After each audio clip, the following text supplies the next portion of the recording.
Hello students, यहाँ पर एक क्वेश्चन गिवन है जिसमें एक विंडो के बारे में बात की गई है। एक विंडो है फोर्थ फ्लोर ऑफ संकल्प बिल्डिंग का, जिसकी हाइट है 5 मीटर। और एक आदमी इस विंडो से देखता है एक ऑब्जेक्ट को ऊपर जाता हुआ और नीचे आता हुआ। इस पूरे हाइट को, यानी विंडो के पूरी हाइट को वो कवर करता है, ऊपर जाता है और नीचे जाता है। और ये पूरी घटना होती है 2 सेकेंड्स में। Find the height that the object reaches from the top of the window. उस विंडो से अगर कोई हाइट ऊपर ये ऑब्जेक्ट जाता है तो वो हाइट कितनी होगी, ये क्वेश्चन में हमसे पूछा गया।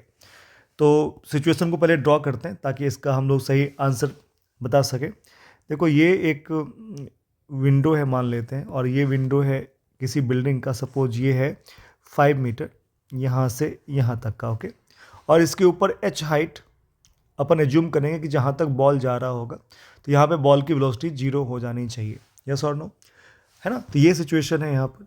उस बंदे ने क्या देखा कि यहाँ से, यानी कि ये पॉइंट में अगर मैं ए बोलूँ तो ए से बी जाने में बॉल को टाइम लगा 1 सेकेंड, और बी से वापस ए आने में बॉल को लगा 1 सेकेंड। उसने कहा कि बॉल का इस विंडो के पूरी हाइट तक ऊपर जाना और पूरे हाइट तक नीचे जाना 2 सेकेंड की घटना है, यानी 2 सेकेंड में ये हुआ है।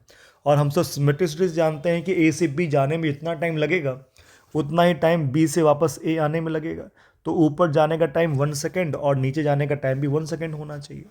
अब एक काम करते हैं, अगर मैं इस वाले पॉइंट से नीचे की तरफ देखूं तो मुझे पता है कि टोटल हाइट हो जाएगा h+5। और नीचे के साइन कन्वेंशन, नीचे को अगर मैं पॉजिटिव बोल दूं तो यहाँ पर अपन लिख पाएंगे s equals to h+5 equals to, u तो टॉप मोस्ट पॉइंट पे 0 है तो अपन डायरेक्ट लिख देंगे हाफ जी इंटू टी की वैल्यू है 1 सेकेंड, है ना, स्क्वायर। तो यहाँ पर h+5 इक्वल्स टू, अगर g की वैल्यू को 10 रखोगे तो ये हो जाएगा 5, और ऐसे में h की वैल्यू हो जाएगी 0, है ना। तो इसका मतलब साफ है कि ये बॉल मैक्सिमम b तक ही गया, मतलब बॉल यहाँ से चला और यहाँ से ही मुड़ गया, ऊपर गया ही नहीं, इसीलिए h की वैल्यू क्या हो गई, 0। आप चाहो तो डायरेक्ट इस क्वेश्चन को सॉल्व कर सकते हो। मैं यहाँ पर मेथड 2 लिख रहा हूँ, इसलिए मैं मेथड 1 कह देता हूँ। समझोगे, हमें ये पता है कि जब भी किसी बॉल को आप ऊपर फेंकते हो तो अपने जर्नी के लास्ट सेकंड में, यानी कि जहाँ पर इसकी वेलोसिटी 0 होती है उसके लास्ट सेकंड में ये जो डिस्टेंस ट्रेवल करता है वो हमेशा 5 मीटर होता है। ये लास्ट सेकंड की बात कर रहा हूँ। अगर यहाँ पर टी टाइम है तो ये t-1 हो जाएगा, और वापस आते समय भी पहले सेकंड में, यानी कि इसे t+1 कह दूँ, तो इस टाइम में भी ये 5 मीटर डिस्टेंस ही ट्रेवल करता है।